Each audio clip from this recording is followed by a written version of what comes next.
రాజకీయ వ్యూహంలో జగన్ వైఫల్యం. దీనికి సంబంధించి నేను ఒక మాట చెప్పడం జరిగింది. ఈరోజు మరొకటి. విశాఖపట్నం రాజధాని అని కేవలం అమరావతి రాజధాని కాకుండా ఉండేందుకు దాన్ని వ్యతిరేకిస్తూ మాత్రమే వైఎస్ జగన్మోహన్ రెడ్డి అనుకుని ఉంటే అది వేరే విషయం.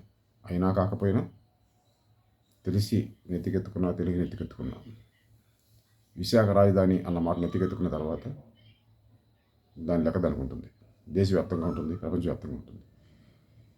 కలకత్తా నుంచి కన్యాకుమారి వరకు 2 పెద్ద నగరాలు, కలకత్తా, చెన్నై. రెండు కూడా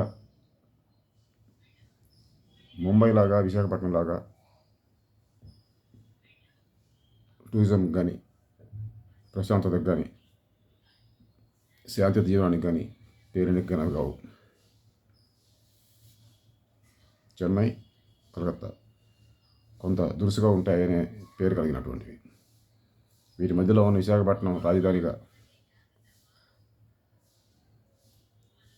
దేశంలో దాదాపుగా 30-40% ఆర్థిక వ్యవస్థ కేంద్రీకృతం అయ్యే అవకాశం ఉంది. విశాఖపట్నం రాజధానిగా ఏర్పడితే ముంబైకి ప్రత్యామ్నాయంగా.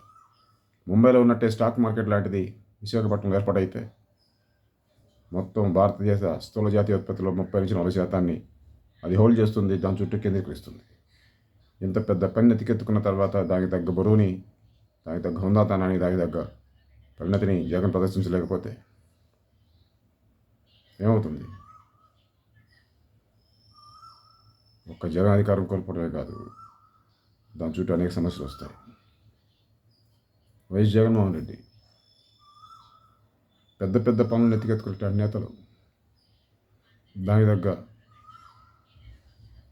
పరిణతిని కూడా ప్రదర్శించాలి అన్ని రకాలుగా.